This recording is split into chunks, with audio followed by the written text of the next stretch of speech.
Sidang dilanjutkan. Ini bukan sekadar perampokan. Saya tidak tahu apa-apa. Keputusan ada di tangan Anda. Pada musim kemarau tahun 1996, Citra Wulandari, seorang gadis berusia 23 tahun, menghilang tanpa jejak di siang bolong setelah pamit untuk pergi wawancara kerja. Dunia keluarganya hancur lebur. Kakak laki-lakinya, Agus, seperti orang gila, menjelajahi jalanan dan menempelkan selebaran orang hilang. Selama 7 tahun yang bagaikan neraka itu, orang yang setia berdiri di sisi Agus, menemaninya menangis dalam diam, adalah kakak iparnya. Dia adalah anggota keluarga yang paling berbakti, yang paling bersemangat mencari adik iparnya. Namun, 7 tahun kemudian, tragedi yang nyaris terkubur selamanya sebagai kasus yang tak terpecahkan ini, menemui sebuah titik balik yang mengerikan, di tempat yang tak pernah terbayangkan. Sebuah igauan aneh yang diucapkan sang kakak ipar saat tertidur di samping istri barunya. Dan sebuah foto usang yang ditemukan di dalam kotak tua di lemari yang terkunci rapat.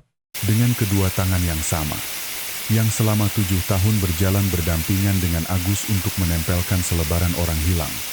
Apa yang sebenarnya telah ia perbuat terhadap Citra Wulandari? Iblis yang berakting selama 7 tahun di balik topeng keluarga yang paling sempurna. Wajah busuk di balik sosok kakak ipar yang paling ramah di dunia. Mari kita ungkap sekarang. Kisah ini dimulai. Konon, langit Bekasi, di musim kemarau, pada hari hilangnya Citra Wulandari terasa begitu tinggi dan cerah. Bulan Oktober di Bekasi adalah musim ketika jalanan di ganggang perumahan dipenuhi debu dan aroma bunga Kamboja yang terbawa angin dari pemakaman tak jauh. Pada musim itulah, Citra Wulandari yang berusia 23 tahun meninggalkan rumah dengan mengenakan sepatu hak.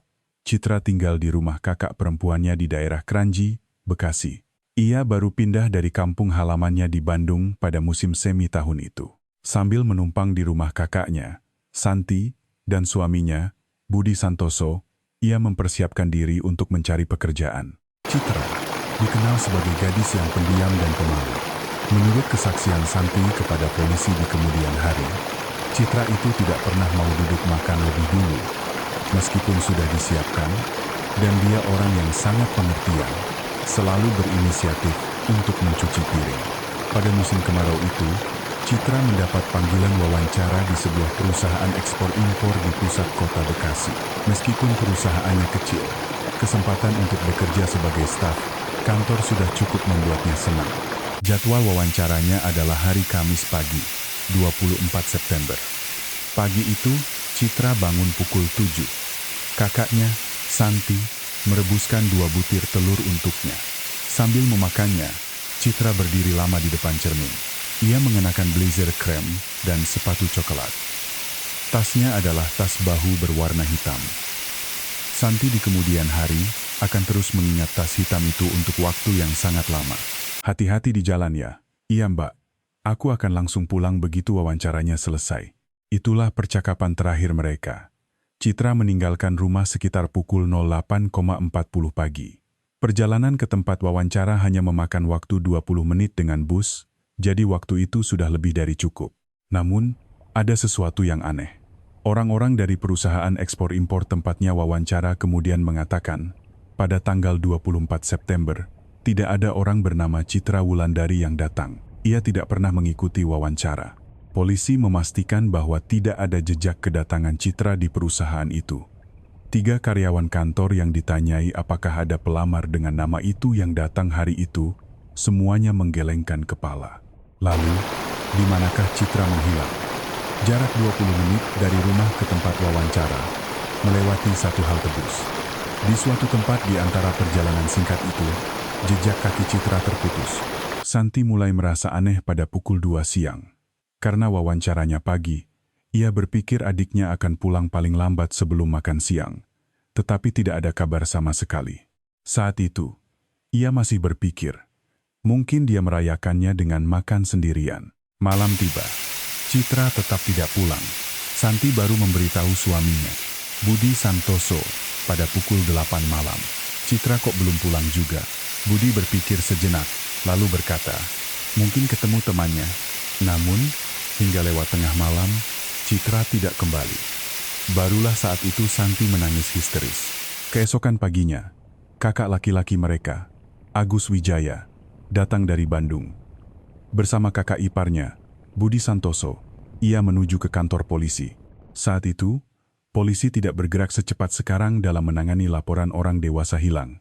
Pada tahun 1996, jika orang dewasa pergi atas kemauannya sendiri dan tidak ada indikasi kejahatan, laporan kehilangan seringkali ditunda selama berhari-hari. Petugas polisi yang bertugas berkata, mungkin kabur sama pacarnya, gadis-gadis muda kadang begitu. Agus mengepalkan tinjunya mendengar kata-kata itu. Sementara itu, Budi Santoso hanya diam. Agus kemudian mengingat, Budi hanya duduk di kursi kantor polisi, melipat tangan, dan menatap keluar jendela. Saat itu, ia belum tahu bahwa keheningan itu bukanlah kesedihan. Polisi baru mulai bergerak serius pada hari ketiga setelah laporan. Pada tahun 1996, Polres Bekasi belum memiliki unit khusus untuk menangani kasus orang hilang. 2 orang detektif ditugaskan untuk kasus Citra, diselipkan di antara kasus-kasus lain yang mereka tangani. Hal pertama yang mereka periksa adalah lokasi wawancara. Polisi mendatangi perusahaan ekspor-impor itu, tetapi jawabannya tetap sama. Citra Wulandari tidak pernah datang. Jadi, apakah wawancara itu tidak pernah ada, atau terjadi sesuatu pada Citra sebelum ia tiba di sana? Polisi memutuskan untuk memulai penyelidikan dari lingkungan sekitar. Mereka mengetuk pintu rumah-rumah di sepanjang jalan yang dilalui Citra dari rumah ke halte bus, menanyakan apakah ada yang melihatnya. Disinilah kesaksian pertama muncul. Seorang nenek pemilik toko kelontong di dekat halte bus. Nenek itu berkata, pagi itu, ada seorang gadis muda berdiri di depan halte, pakai baju krem dan tas hitam. Tapi dia tidak naik bus, dia naik mobil. Sepertinya ada yang menjemput. Polisi menaruh perhatian. Ketika ditanya mobil apa, sang nenek mencoba mengingat. Warnanya putih. Entah kijang atau apa, saya tidak tahu persis. Yang menyetir seorang laki-laki, sebuah mobil sedan putih, dan seorang pengemudi pria. Hanya itu petunjuknya. Memikirkan berapa banyak mobil sedan putih yang beredar di Bekasi saat itu adalah hal yang sia-sia. Berdasarkan kesaksian ini, polisi menetapkan arah penyelidikan pertama. Kemungkinan Citra pergi dengan mobil seseorang dan mulai mencari siapa pemilik mobil putih itu. Agus mulai membuat selebaran sendiri pada hari keempat. Ia mencetak foto wajah Citra, ciri-ciri fisik, dan nomor kontak, lalu menempelkannya di seluruh penjuru Bekasi. Di halte bus, tiang listrik, kaca supermarket, kakak iparnya, Budi Santoso, juga ikut membantunya. Ia berjalan berdampingan dengan Agus, mengoleskan lem, dan menempelkan selebaran. Agus di kemudian hari berkata, saat itu, aku sangat berterima kasih Mas Budi mau menemaniku. Ketika aku merasa akan hancur, rasanya dia ada di sana untuk menopangku. Saat itu, Agus tidak tahu betapa pahitnya kata-kata itu akan terasa nanti. Selebaran itu tidak sia-sia. 3 hari kemudian, sebuah telepon masuk. Seorang petugas SPBU di daerah pinggiran Bekasi. Ia mengatakan bahwa ia ingat wajah Citra di selebaran. Pagi itu ada mobil putih yang masuk. Di kursi penumpang ada seorang perempuan muda. Sepertinya mirip dengan foto di selebaran. Polisi segera meluncur ke lokasi. SPBU itu berjarak 20 menit dengan mobil dari rumah Citra ke arah yang benar-benar berlawanan dari lokasi wawancara. Ini berarti mobil putih yang membawa Citra tidak menuju tempat wawancara, melainkan ke arah yang sama sekali berbeda. Polisi mencoba menanyakan nomor platnya, tetapi petugas SPBU tidak melihatnya. Namun, ia mengingat satu hal lagi. Laki-laki yang menyetir turun dari mobil saat mengisi bensin. Usianya sekitar pertengahan 30-an, tidak terlalu tinggi. Perempuan itu tetap di dalam mobil. Sepertinya mereka tidak banyak bicara. Seorang pria pertengahan 30-an, tidak terlalu tinggi. Polisi mencatat ciri-ciri itu dan mulai mencocokkannya dalam pikiran. Mereka kemudian dengan hati-hati memeriksa usia kakak iparnya, Budi Santoso. Saat itu, ia berusia 36 tahun. Tingginya 167 cm. Polisi hanya mencatat fakta ini dalam laporan penyelidikan. Mereka menilai ini belum saatnya untuk mencurigai keluarga. Namun, betapa terlambatnya penilaian itu baru akan mereka sadari nanti. Sekitar waktu itu, muncul kabar bahwa Citra memiliki seorang pacar. salah satu tetangga melaporkannya ke polisi. Menurutnya, setelah pindah ke Bekasi, Citra sesekali bertemu dengan seorang pria. Arah penyelidikan polisi mulai goyah. Kesaksian bahwa Citra memiliki pacar seketika mengalihkan arah penyelidikan. Pelapornya adalah seorang ibu-ibu tetangga yang tinggal di gang yang sama. Ibu itu berkata kepada polisi, "Saya sering lihat Citra pulang agak malam setelah pindah ke sini. Suatu kali, saya lihat dia bicara dengan seorang laki-laki di ujung gang. Laki-laki muda, saya tidak kenal wajahnya." Polisi segera mendatangi Santi dan menanyakan tentang hubungan asmara adiknya. Santi dengan tegas menggelengkan kepala. Citra bukan anak seperti itu. Dia tidak punya pacar. Namun, polisi sudah mengalihkan fokus penyelidikan ke arah sana. Begitulah praktik penyelidikan polisi pada tahun 1996. Jika seorang wanita muda menghilang, hal pertama yang mereka selidiki adalah hubungan asmaranya. Identitas pria itu terungkap lebih cepat dari yang diduga. Ia adalah Rian Permana, seorang senior di kampungnya yang pernah berpacaran singkat dengan Citra saat masih di Bandung. Ia berusia 28 tahun dan bekerja di sebuah pabrik suku cadang mobil di Bandung. Polisi memanggil Rian untuk diinterogasi.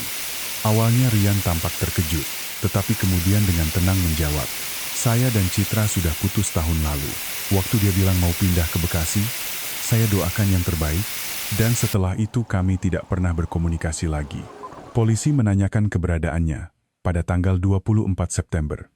Rian menjawab tanpa ragu, "Hari itu saya kerja shift malam di pabrik. Dari jam 11 malam sebelumnya sampai jam 7 pagi hari itu. Ada catatan absensinya." Pihak pabrik mengonfirmasi bahwa catatannya akurat. Rian tidak mungkin berada di Bekasi pagi itu. Penyelidikan polisi menemui jalan buntu pertama. Setelah Rian Permana keluar dari daftar terduga, penyelidikan kembali ke titik awal. Kali ini, mereka mulai mendalami kesaksian dari petugas SPBU. Polisi melakukan penyelidikan di sepanjang jalan dekat SPBU tersebut. Jalan itu adalah jalan nasional yang mengarah dari pusat kota Bekasi ke arah Ancol. Saat itu, tidak ada CCTV di mana-mana seperti sekarang. Hanya ada beberapa lampu lalu lintas, SPBU, dan beberapa warung di sepanjang jalan. Polisi mendatangi warung-warung di pinggir jalan itu satu persatu, menanyakan apakah ada yang melihat mobil sedan putih pagi itu. Akhirnya, di sebuah warung makan kecil di pinggir jalan, kesaksian kedua muncul. Pemilik warung, Pak Hartono, pagi itu ada mobil putih berhenti sebentar di depan warung. Seorang laki-laki turun sendirian untuk memakai telepon umum, lalu pergi. Di dalam mobil, ada seorang perempuan. Saya lihat perempuan itu menoleh ke arah jendela. Wajahnya terlihat murung. Polisi melacak catatan telepon umum tersebut. Pada tahun 1996, melacak panggilan dari telepon umum tidak semudah sekarang. Butuh waktu 10 hari hanya untuk mendapatkan catatan dari kantor Telkom setempat. Setelah menunggu 10 hari, catatan yang diterima menunjukkan hanya ada satu nomor yang dihubungi dari telepon umum itu pagi itu. Sebuah nomor di Bekasi. Polisi menelepon nomor itu. Panggilan tersambung, dan orang yang mengangkat telepon adalah sosok yang tak terduga. Kakak ipar Citra, Budi Santoso. Dari seberang telepon, terdengar suara Budi. "Halo?" Petugas polisi itu sejenak kehilangan kata-kata. Pria yang turun dari mobil putih yang diduga dinaiki Citra pada hari ia hilang, ternyata menelepon rumah kakak iparnya sendiri. Polisi segera memanggil Budi Santoso ke kantor polisi. Budi masuk ke kantor polisi tanpa menunjukkan perubahan ekspresi sedikitpun. Ketika polisi menyinggung soal catatan telepon umum itu, Budi berpura-pura berpikir sejenak, lalu berkata, "Oh, hari itu saya habis dari klien, lalu teringat ada barang yang ketinggalan di rumah, jadi saya telepon." Tidak ada hubungannya dengan hilangnya Citra. Polisi bertanya di mana ia berada hari itu. Budi menjawab dengan lancar, "Pagi itu saya ke tempat klien di Cikarang. Bapak boleh cek ke bos klien saya." Polisi menelepon klien di Cikarang. Bos klien itu mengonfirmasi bahwa Budi datang pagi itu. Waktunya juga cocok. Polisi pun membiarkan Budi pulang. Namun, detektif yang menangani kasus ini, Inspektur Iwan Setiawan, tidak bisa menghilangkan rasa curiganya. Ada jeda waktu sekitar 1 jam antara waktu kunjungan ke klien di Cikarang dan waktu penggunaan telepon umum di Jalan Nasional. Tidak ada yang bisa memastikan di mana Budi berada selama 1 jam itu. Inspektur Iwan tidak bisa menghapus jeda 1 jam itu dari benaknya. Waktu meninggalkan klien adalah pukul 09.10 pagi dan catatan penggunaan telepon umum adalah pukul 10.05 pagi. Inspektur Iwan mencoba mengemudi sendiri untuk mengukur waktu dari Cikarang ke Jalan Nasional tersebut. Waktunya tidak sampai 40 menit. Perhitungannya cocok. Jika Budi langsung menuju Jalan Nasional setelah dari klien, rutenya sangat mungkin. Namun, itu saja tidak cukup. Tidak ada bukti bahwa mobil putih yang melintas di jalan itu pada waktu yang sama adalah mobil Budi. Inspektur Iwan memeriksa jenis mobil Budi. Sebuah Toyota Kijang putih. Warna dan jenis mobilnya cocok dengan ingatan petugas SPBU. Tetapi, cocok dan membuktikan adalah dua hal yang sangat berbeda. Ketika Inspektur Iwan menyarankan kepada atasannya untuk memfokuskan penyelidikan pada Budi Santoso, jawaban yang ia terima sangat dingin. Untuk apa seorang kakak ipar mencelakai adik iparnya? Kalau kita gegabah menyelidiki keluarga tanpa bukti dan nanti dituntut balik, siapa yang mau tanggung jawab? Begitulah realitas penyelidikan pada tahun 1996. Menjadikan anggota keluarga sebagai tersangka tanpa bukti fisik adalah hal yang mustahil. Inspektur Iwan pun mundur untuk sementara, tapi ia tidak menyerah. Sekitar waktu itu, muncul titik terang baru dalam penyelidikan. Salah satu teman Citra datang ke kantor polisi. Seorang teman sebayanya yang akrab dengan Citra sejak di Bandung, bernama Susi. Begitu duduk, Susi dengan hati-hati mulai berbicara. Saya ragu, apakah saya harus mengatakan ini atau tidak. Tapi, Citra pernah mengatakan sesuatu kepada saya sebelum pindah ke Bekasi. Polisi mendengarkan dengan saksama. Susi melanjutkan, dia bilang kakak iparnya aneh. Setiap kali Mbak Santi tidak ada, dia selalu berusaha mendekat. Awalnya Citra pikir itu hanya karena dia ramah, tapi suatu hari dia mencoba memegang tangannya. Citra merasa sangat tidak nyaman. Suasana di ruang interogasi menjadi hening. Tangan Inspektur Iwan berhenti mencatat. Susi melanjutkan, tapi Citra berpesan untuk jangan pernah memberitahu kakaknya. Dia takut akan merusak pernikahan kakaknya. Meski begitu, dia bilang ingin keluar dari rumah itu. Tapi karena belum dapat kerja, dia tidak bisa langsung pindah. Itu yang selalu jadi bebannya. Susi menangis lama setelah memberikan kesaksiannya. Ia berkata bahwa ia sangat menyesal karena tidak mengatakannya lebih awal. Kesaksian ini benar-benar mengubah arah penyelidikan. Muncul dugaan bahwa Budi Santoso memiliki perasaan tidak pantas terhadap adik iparnya, Citra. Inspektur Iwan kembali menghadap atasannya. Kali ini, atasannya tidak bisa mengabaikannya. Ia mengizinkan penyelidikan diam-diam terhadap Budi Santoso. Syaratnya harus dilakukan dengan tenang. Keluarga tidak boleh sampai tahu. Inspektur Iwan mulai mengamati lingkungan sekitar Budi Santoso secara diam-diam. Ia menemui rekan kerjanya, pemilik warung langganannya, dan bahkan pemilik panti biliar yang sering dikunjungi Budi. Sebagian besar orang mengatakan Budi adalah orang yang pendiam dan rajin. Namun, pemilik panti biliar memberikan keterangan yang tak terduga. Mas Budi akhir-akhir ini jarang ke sini. Sejak kejadian orang hilang itu, dia tidak pernah datang lagi. Padahal sebelumnya seminggu bisa 3-4 kali. Inspektur Iwan bertanya bagaimana Budi sebelum kejadian. Pemilik panti biliar berpikir sejenak, lalu berkata, beberapa hari sebelum kejadian, dia datang dan kelihatannya gelisah. Sambil main biliar, dia terus-terusan melihat jam. Hari itu dia pulang lebih cepat. Inspektur Iwan bertanya kapan hari itu. Pemilik panti biliar mencoba mengingat. Sekitar tanggal 21 atau 22 September. 2 atau 3 hari sebelum Citra menghilang. Fakta bahwa Budi gelisah beberapa hari sebelum hilangnya Citra dan berhenti datang ke panti biliar setelahnya adalah sebuah kebetulan yang terlalu aneh. Inspektur Iwan mencatat tanggal itu di buku catatannya dengan tebal. Namun, saat penyelidikan mulai menemukan titik terang, gangguan datang dari arah yang tak terduga. Agus, kakak Citra, datang ke kantor polisi. Begitu duduk, ia berkata, Pak Detektif, Bapak mencurigai Mas Budi, kan? Saya tahu, tapi bukan dia orangnya. Saya jamin, Bapak tahu tidak seberapa keras dia mencari adik saya? Mata Agus berkaca-kaca. Inspektur Iwan hanya menatapnya dalam diam. Sang detektif tahu bahwa orang terdekat adalah yang paling akhir tahu kebenarannya. Tapi ia tidak bisa mengatakannya. Setelah Agus pergi, Inspektur Iwan duduk lama di kursinya. Merenung, kakak korban justru membela tersangka. Jika penyelidikan ini dipaksakan, hubungan keluarga bisa hancur. Tapi jika ia mundur, kebenaran mungkin akan terkubur selamanya. Akhirnya, Inspektur Iwan memilih satu cara. Daripada menekan Budi Santoso secara langsung, ia akan memperketat lingkaran di sekelilingnya.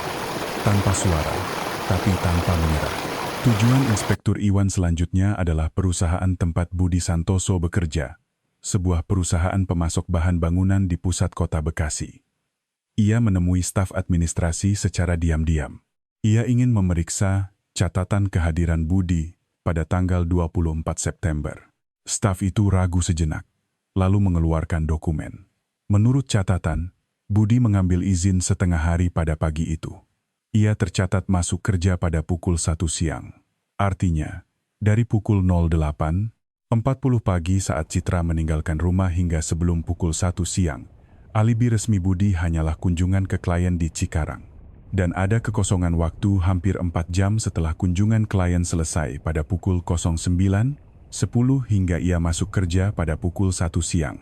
Inspektur Iwan memutuskan untuk menyelidiki 4 jam itu. Ia menandai di peta tempat-tempat yang mungkin didatangi Budi dalam perjalanan pulang dari Cikarang ke Bekasi. Jalan nasional di pinggiran kota berada persis di rute itu. Dan di ujung jalan itu, ada apa? Inspektur Iwan menggerakkan jarinya perlahan di sepanjang peta. Jika terus ke arah Ancol, yang ada adalah area perbukitan dan rawa-rawa. Ada beberapa jalan setapak yang jarang dilalui orang dan juga sebuah waduk. Jari Inspektur Iwan berhenti di atas waduk itu. Polisi melakukan pencarian di sekitar waduk pada hari ke-20 setelah laporan kehilangan. Angin akhir musim kemarau berhembus dingin, dan ilalang di sekitar waduk bergoyang tertiup angin. Tim pencari berjumlah 12 orang menyisir tepi waduk dan jalan setapak di perbukitan sekitarnya. Namun, tidak ada apapun yang ditemukan. Jejak Citra tidak ada di sana. Inspektur Iwan, sambil kembali dengan tangan hampa, bergumam pada dirinya sendiri. Tidak ada. Bukan berarti tidak ada. Setelah pencarian berakhir tanpa hasil, semangat penyelidikan menurun drastis. Atasan menyuruh Inspektur Iwan untuk fokus pada kasus lain. Penyelidikan terhadap Budi Santoso secara efektif ditangguhkan. Sementara itu, Agus masih berkeliling Bekasi dengan selebaran di tangan, dan Santi setiap malam masuk ke kamar adiknya, menyalakan lampu sebelum tidur. Budi Santoso, di samping istrinya, makan tanpa bicara dan tidur tanpa kata.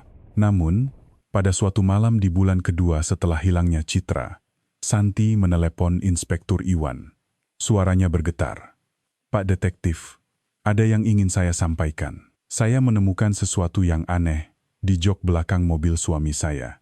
Inspektur Iwan segera meluncur ke sana. Santi menunjukkan sebuah ikat rambut kecil. Ikat rambut dari kain berwarna coklat. Itu bukan milik Santi dan juga bukan milik Budi. Tangan Santi bergetar saat berkata, "Ini punya Citra. Citra selalu pakai yang seperti ini.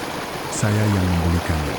Inspektur Iwan merasakan tangannya menjadi dingin saat memasukkan ikat rambut itu ke dalam kantong bukti. Namun, ia tidak bisa bersukacita. Satu ikat rambut saja tidak cukup. Budi bisa saja berkilah bahwa adik iparnya pernah naik mobilnya. Dan memang benar, ketika Budi diberitahu tentang hal ini, ia tidak panik sedikit pun. "Citra pernah naik mobil saya. Waktu itu pernah pergi ke pasar bareng. Mungkin jatuh waktu itu?" Tidak ada yang bisa membantahnya. Malam itu, Inspektur Iwan sendirian di kantor, membaca ulang catatan penyelidikan dari awal. Toyota Kijang Putih, jalan nasional, telepon umum, catatan izin setengah hari, jeda waktu, ikat rambut, masing-masing bisa dijelaskan. Tapi jika semua itu dirangkai menjadi satu, ceritanya menjadi berbeda. Masalahnya, tidak ada cara untuk membuktikan rangkaian itu di pengadilan. Sambil menutup berkas, Inspektur Iwan berpikir, orang ini sangat teliti. Dan orang yang teliti pasti akan membuat kesalahan di suatu tempat. Ia hanya bisa menunggu. Tapi tidak ada yang menyangka penantian itu akan begitu panjang. Waktu berlalu dengan kejam dan sunyi. Musim dingin 1996 tiba, lalu musim semi 1997. Nama Citra Wulandari perlahan tenggelam dalam tumpukan berkas kasus tak terpecahkan di Polres Bekasi. Inspektur Iwan menangani kasus-kasus lain, dan penyelidikan terhadap Budi Santoso secara resmi dihentikan. Namun, Inspektur Iwan menyimpan salinan berkas penyelidikan itu di laci pribadinya dan sesekali membacanya, agar tidak lupa. Sekitar waktu itu, terjadi perubahan pada keluarga Citra. Kesehatan Santi mulai memburuk. Guncangan karena hilangnya sang adik, dan penantian tanpa akhir menggerogoti tubuhnya. Ia tidak bisa makan dengan benar, dan tidak bisa tidur setiap malam. Rumah sakit mendiagnosisnya dengan depresi berat dan gangguan pencernaan. Sejak musim panas 1997, Santi hampir tidak pernah keluar dari kamarnya. Budi Santoso merawat istrinya yang sakit. Ia membuat janji dengan dokter, memberinya obat, dan memasak untuknya. Orang-orang di sekitar menyebut Budi sebagai orang yang luar biasa. Sudah kehilangan adik ipar, sekarang istrinya sakit, tapi dia tetap tegar. Setiap kali mendengar itu, Agus hanya mengangguk dalam diam. Sampai saat itu pun, Agus tidak pernah mencurigai kakak iparnya. Atau lebih tepatnya, ia tidak ingin mencurigainya. Karena saat ia mulai mencurigai Budi, semua waktu yang mereka habiskan bersama menempelkan selebaran dan mendatangi kantor polisi terasa seperti akan runtuh. Tahun 1998 tiba. Tahun kedua hilangnya Citra. Pada musim semi tahun itu, Inspektur Iwan secara kebetulan bertemu dengan Budi Santoso di parkiran sebuah mal di Bekasi. Budi melihat Inspektur Iwan dan menghampirinya lebih dulu untuk menyapa. "Pak Detektif, Citra masih belum ketemu juga ya?" "Saya juga. Kalau lihat selebaran kadang masih sesak dada." Sambil mendengarkan kata-kata itu, Inspektur Iwan menatap lurus ke mata Budi. Matanya tidak bergetar, suaranya tidak bergetar. Hari itu, setelah pulang ke rumah, Inspektur Iwan menatap langit-langit kamarnya untuk waktu yang lama. Ia berpikir, justru karena bisa setenang itu, dia malah lebih menakutkan. Dan pada awal tahun 1999, Santi meninggal dunia. 2 tahun 4 bulan setelah adiknya menghilang. Penyebab kematiannya adalah komplikasi penyakit, tetapi Agus percaya bahwa guncangan kehilangan adiknya telah merenggut nyawa kakaknya juga. Di pemakaman Santi, Budi menangis terseduh-seduh. Para pelayat menepuk pundaknya. Sudah kehilangan adik ipar, sekarang istri, betapa berat penderitaannya. Agus juga memegang tangan kakak iparnya di sana. Sampai saat itu pun, masih seperti itu. Setelah Santi meninggal, Budi pindah dari Bekasi. Kepada Agus, ia berkata bahwa sulit baginya untuk terus tinggal di tempat yang penuh kenangan akan istrinya. Agus memahami itu. Ia bahkan membantu kakak iparnya berkemas.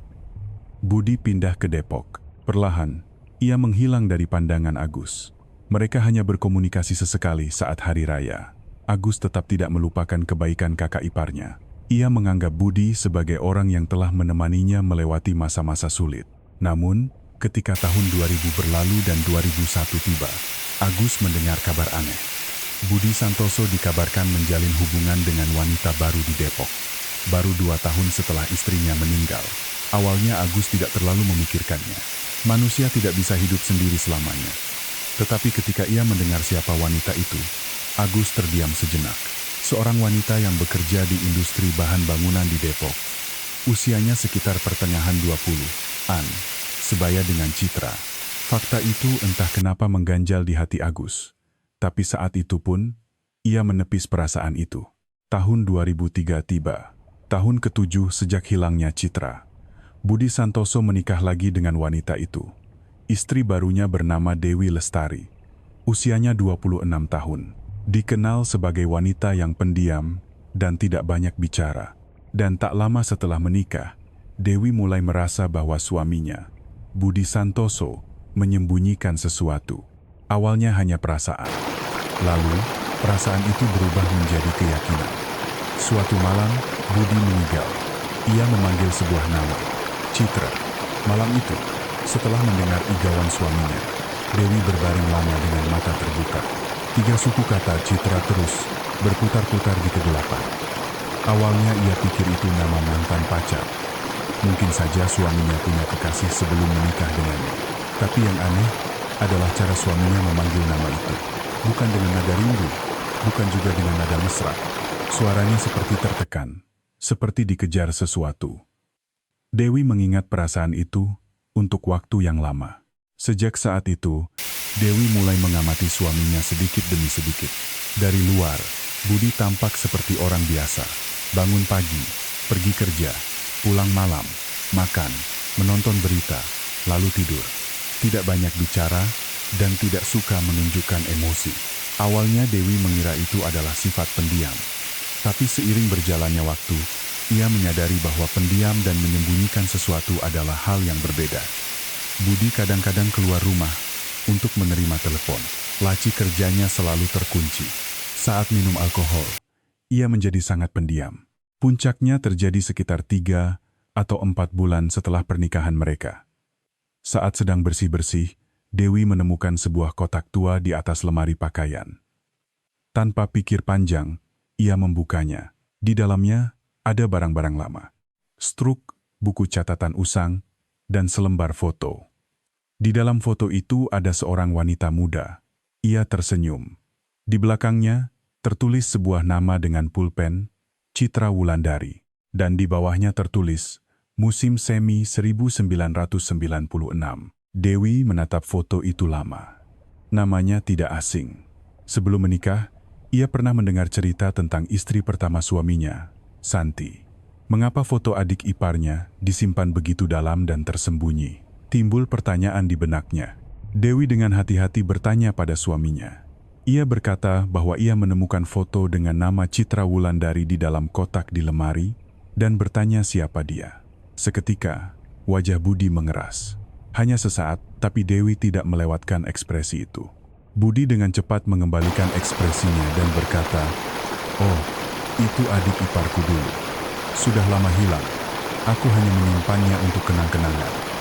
Suaranya tenang, tapi wajah yang mengeras di saat itu tidak bisa hilang dari benak Dewi.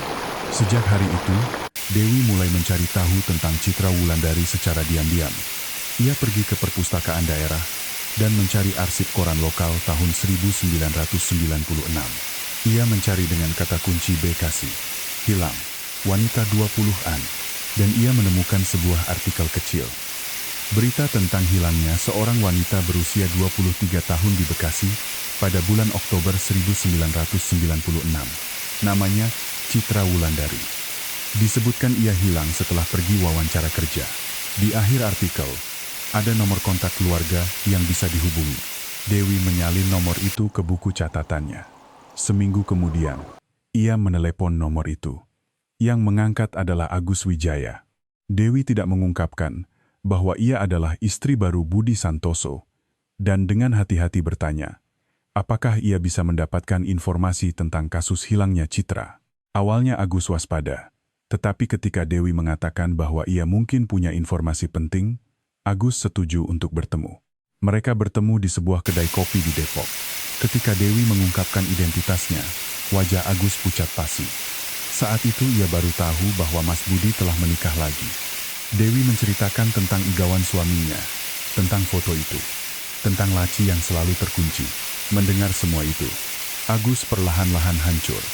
Ia kemudian berkata bahwa rasanya ia bisa mendengar suara keyakinan yang selama ini ia pegang teguh mulai runtuh. Setelah keluar dari kedai kopi, Agus langsung menuju Polres Bekasi. Ia ingin memastikan apakah Inspektur Iwan masih bertugas di sana. Inspektur Iwan ada di sana. Ketika Agus masuk, sang detektif berdiri dari kursinya. Mereka saling menatap dalam diam. Agus yang pertama kali angkat bicara. "Pak Inspektur, sepertinya saya salah." Inspektur Iwan tidak berkata apa-apa. Ia hanya membuka laci mejanya dan mengeluarkan salinan berkas penyelidikan yang sudah tua, lalu meletakkannya di atas meja. Berkas yang sudah ada di sana selama 7 tahun. Melihat berkas itu, Agus menangis. Baru saat itu ia tahu bahwa sang detektif tidak pernah menyerah. Inspektur Iwan membuka kembali berkas penyelidikan setelah 7 tahun. Tapi kali ini, ia tidak sendirian. Ada kesaksian dari Dewi dan kerjasama dari Agus. Dan yang terpenting, waktu telah berlalu.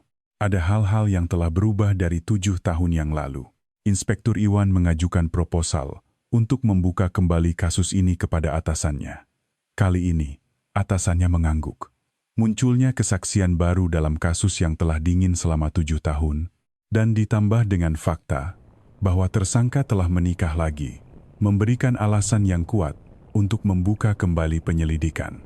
Langkah pertama adalah memahami rutinitas Budi Santoso melalui Dewi. Meskipun takut, Dewi setuju untuk bekerja sama. Polisi memintanya untuk tidak menunjukkan gelagat apapun. Hidup seperti biasa, dan jika suaminya menunjukkan perilaku aneh, segera hubungi polisi. Dewi mengangguk. Ia kembali ke rumah, pura-pura tidak tahu apa-apa, menyiapkan makan malam, dan duduk di samping suaminya seolah tidak terjadi apa-apa. Tak perlu dikatakan betapa beratnya waktu itu baginya. Langkah kedua adalah menggali kembali bagian-bagian yang belum terverifikasi dari penyelidikan 7 tahun lalu. Inspektur Iwan mengeluarkan kembali catatan telepon umum di Jalan Nasional. Ia melacak kembali apakah panggilan itu benar-benar terhubung ke nomor rumah Budi. 7 tahun lalu, mereka hanya memastikan catatan panggilan keluar, bukan penerimaan. Kali ini, catatannya lebih detail. Panggilan dari telepon umum itu terhubung ke rumah Budi, dan durasi panggilannya 40 detik. Waktu yang cukup untuk memastikan sesuatu. Dan satu-satunya orang di rumah saat itu adalah Santi, yang kini telah tiada. Inspektur Iwan memikirkan apa arti panggilan itu. Budi menelepon rumah saat sedang membawa Citra di mobilnya. Kemungkinan ia ingin memastikan sesuatu kepada istrinya, atau membuat alibi. Meskipun Santi sudah tiada, fakta panggilan itu sendiri menjadi satu mata rantai yang membuktikan pergerakan Budi. Petunjuk ketiga, datang dari tempat yang tak terduga. Kabar tentang dibukanya kembali penyelidikan menyebar diam-diam, dan seseorang yang bungkam 7 tahun lalu mengetuk pintu kantor polisi. Seorang pria berusia 50-an. Namanya Cahyo, seorang sopir truk di sekitar daerah pinggiran Bekasi pada tahun 1996. Begitu duduk, Cahyo ragu-ragu lama sebelum berbicara. Seharusnya saya bicara waktu itu, tapi saya takut terlibat. Maafkan saya. Inspektur Iwan memintanya untuk berbicara pelan-pelan. Cahyo membuka mulutnya. Pagi hari tanggal 24 September 1996, saya lihat sebuah sedan putih di jalan setapak masuk ke area perbukitan.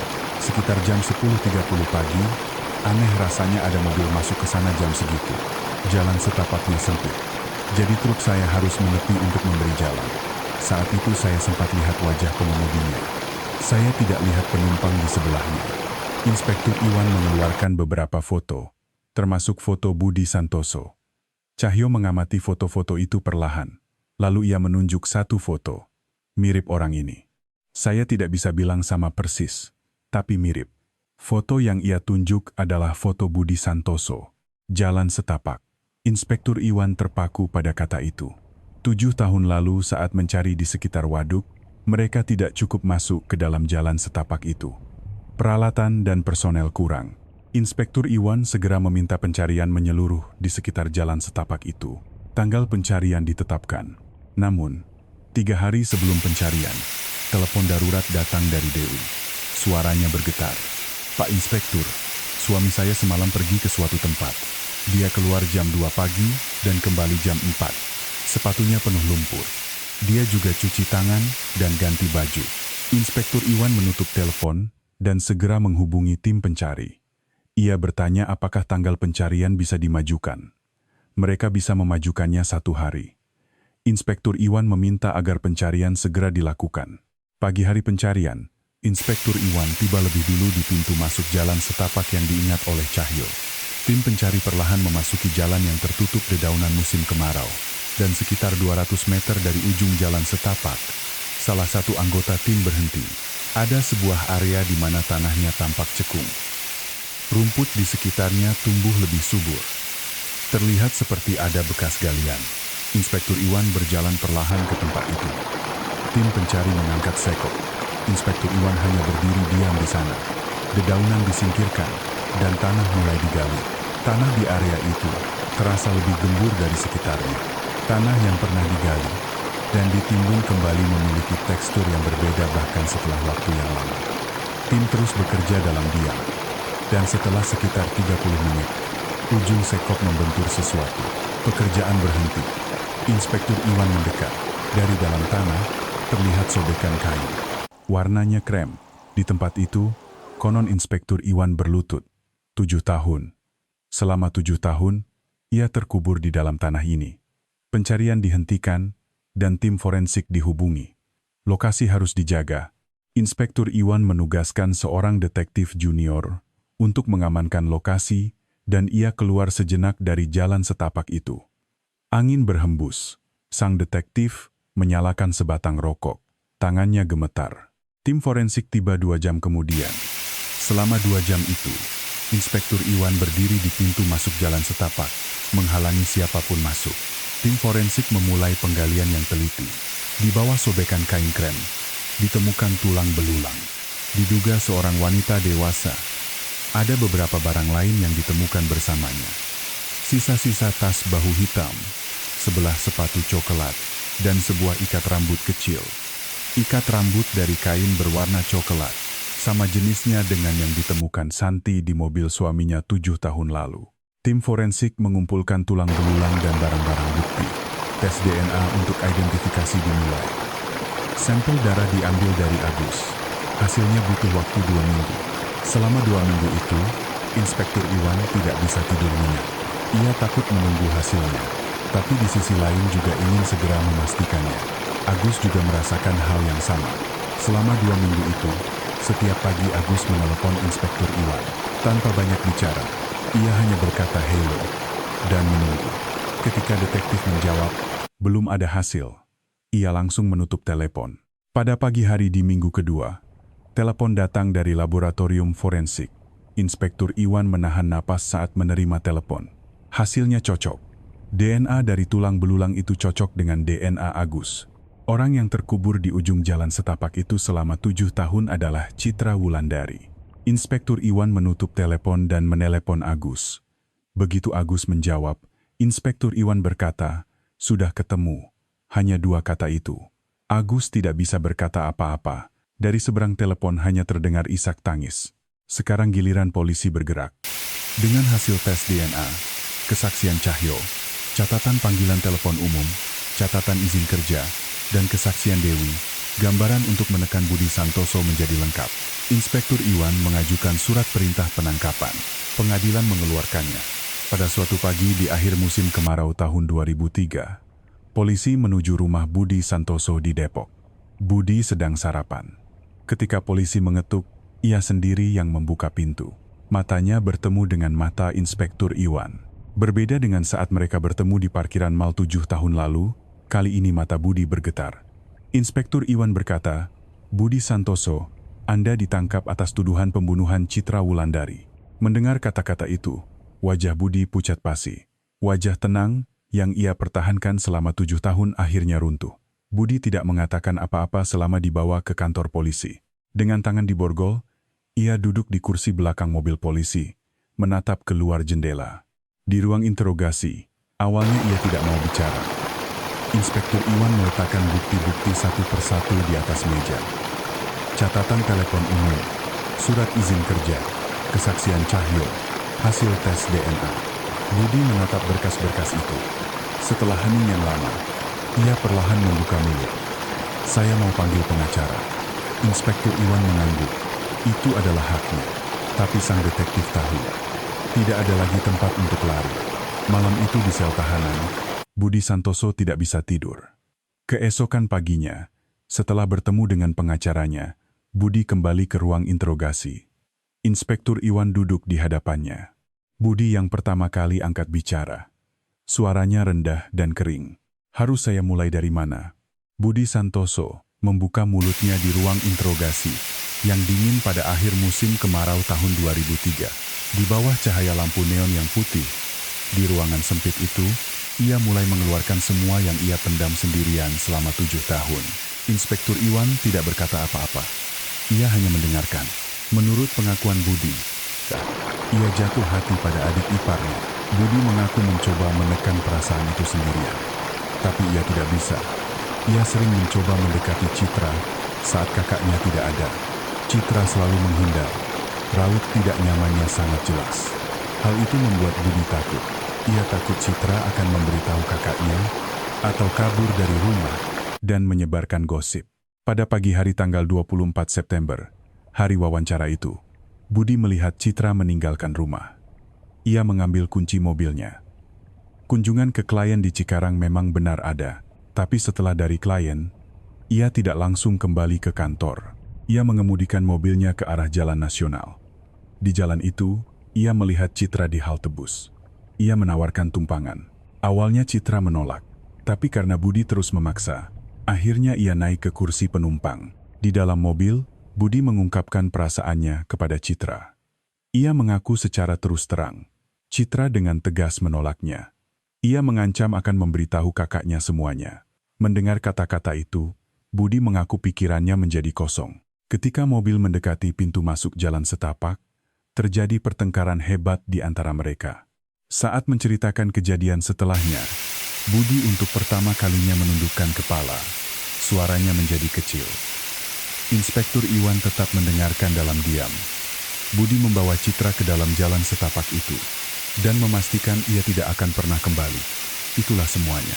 Setelah selesai bicara, Budi terdiam lama.